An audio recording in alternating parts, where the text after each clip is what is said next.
Hello guys, welcome to my YouTube channel Prabhakar Insights. Guys, अब हम 17वें अध्याय पर आ गए हैं, जो कि ब्रिटिश शासन का भारतीय अर्थव्यवस्था पर प्रभाव से संबंधित है।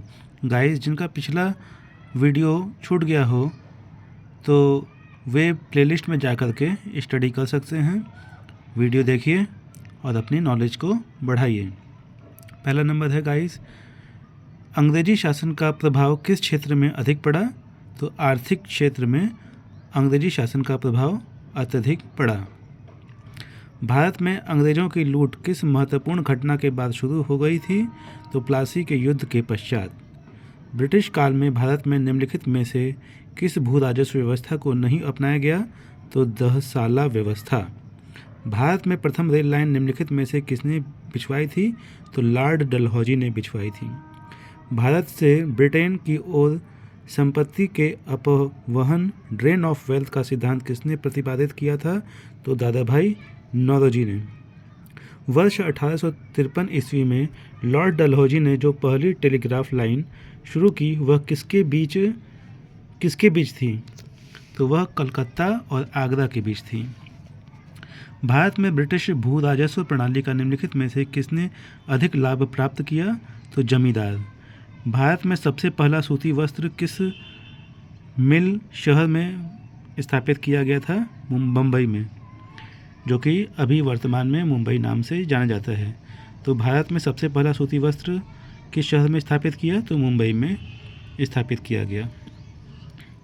किसके द्वारा बंगाल और बिहार की स्थायी बंदोबस्त इस्तमरारी बंदोबस्त परमानेंट सेटलमेंट शुरू किया गया? तो लॉर्ड कॉर्नवालिस।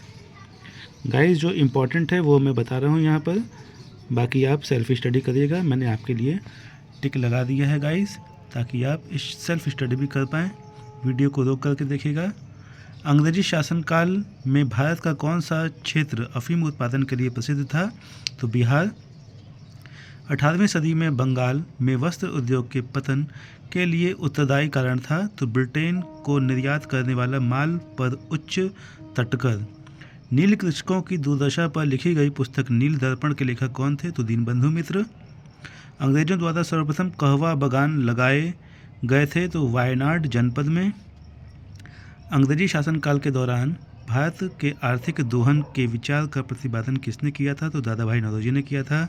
भारत में अंग्रेजों के समय में प्रथम जनगणना किसके कार्यकाल में हुई थी? तो लॉर्ड मेयो के। सर टॉमस मुनरो किस भू राजस्व बंदोबस्त से संबंधित हैं? तो रैयतवाड़ी बंदोबस्त। भारत में प्रथम रेल लाइन का निर्माण 1853 ईस्वी में किन नगरों के बीच हुआ? तो बम्बई और ठाणे में। स्थायी बंदोबस्त के तहत जमींदार को पूरे लगान भू राजस्व का कितना प्रतिशत राज्य को देना तय किया गया था? तो 89%। समस्त अंग्रेजी भारत की सर्वाधिक भूमि पर 51% भूमि पर अपनाई गई भू राजस्व व्यवस्था थी? तो रैयतवाड़ी व्यवस्था। भारत में भारतीयों द्वारा 1881 में स्थापित हुआ तथा उनके प्रबंध में चलने वाला सीमित देयता का प्रथम बैंक था? तो अवध कॉमर्शियल बैंक। अंग्रेजों द्वारा रैयतवाड़ी बंदोबस्त लागू किया गया था? तो मद्रास प्रेसिडेंसी एवं बम्बई प्रेसिडेंसी। इसका आप स्नैपशॉट लीजिएगा गाइस, सेल्फ स्टडी कीजिएगा। सेल्फ स्टडी बहुत ही इंपॉर्टेंट है किसी भी एग्ज़ाम को क्वालिफाई करने के लिए। ब्रिटिश ईस्ट इंडिया कंपनी का व्यावहारिक अधिकार अंतरिम रूप से किस एक्ट के तहत समाप्त किया गया? तो 1833 का चार्टर एक्ट। 1833 का चार्टर एक्ट। अब हम आते हैं गाइस प्रश्न नंबर, यहाँ देखिए जो मिस्टेक थी तो मैंने उसको सुधार के उसको सही टिक कर दिया है। इसका आप स्नैपशॉट लीजिएगा और स्टडी कीजिएगा। 43 नंबर पे अब आ गए हैं हम। भारतीय शिक्षा का मैग्ना कार्टा कहा जाता है? तो वुड के घोषणा पत्र डिस्पैच 1854 को। किसने 1911 में प्राथमिक शिक्षा को निःशुल्क एवं अनिवार्य बनाने वाला विधेयक इंपीरियल लेजिस्लेटिव काउंसिल को प्रस्तुत किया, जिसे प्राथमिक शिक्षा का मैग्ना कार्टा कहा गया? तो गोपाल कृष्ण गोखले को। भारत में आधुनिक शिक्षा का जन्मदाता किसे कहा जाता है? तो Charles grant. Hindu college Calcutta 1817 को जो पाश्चात्य पद्धति पर उच्च शिक्षा देने का प्रथम कॉलेज था, जिसका धार्मिक शिक्षा से कोई संबंध नहीं था, की स्थापना किसने की? तो डेविड हेयर। भारत में अनौद्योगिकरण डी इंडस्ट्रियलाइजेशन या प्राक औद्योगिकरण प्री इंडस्ट्रियलाइजेशन की अवधि थी तो 1800 से 1850। भारत में आधुनिक उद्योगों का स्थापना कब आरंभ हुआ तो 1850 ईस्वी में हुआ। भारतीय बुनकरों की दयनीय हालत पर किस गवर्नर जनरल ने टिप्पणी की? इनका दुख दर्द समूचे इतिहास में अतुलनीय है। कपड़ा बुनकरों की हड्डियों से भारत की धरती सफ़ेद हो गई है तो विलियम बेंटिक। इसका आप स्नैपशॉट लीजिएगा गाइस। किसने भारत में रेलवे की स्थापना को आधुनिक उद्योग का अग्रदूत जननी की संज्ञा दी तो कार्ल मार्क्स। पहली आधुनिक पटसन मिल स्थापित की गई तो रिश्तेदार बंगाल में। पहले आधुनिक लोहा इस्पात उद्योग की स्थापना कहाँ हुई तो बिहार में। इसको आप लोग करके देख सकते हैं गाइस, जो काफ़ी इंपॉर्टेंट है, मैं उन्हीं को बता रहा हूँ यहाँ पर। कांग्रेस के कराची अधिवेशन मार्च 1931 के अध्यक्ष कौन थे तो सरदार वल्लभ भाई पटेल। 20वीं सदी के पूर्वार्ध में देश का भीषणतम अकाल 1942 से 1943 में कहाँ पड़ा तो बंगाल में पड़ा। अकालों को रोकने तथा अकाल पीड़ित की सहायता हेतु भारत सरकार ने अकाल संहिता फेमाइन कोड का प्रचलित किया तो 1883 में। भारत में विकेंद्रीकरण का शुभारंभ किसके समय में हुआ तो लॉर्ड मेयो। रेल विभाग के लिए पृथक रूप से रेलवे बजट कब प्रारंभ हुआ तो 1925 में। ब्रिटिश नागरिकों को सर्वप्रथम किस वर्ष भारत में भूमि खरीदने एवं बसने की अनुमति मिली तो 1833। The economist history of India के लेखक कौन हैं तो रमेश चंद्र दत्त।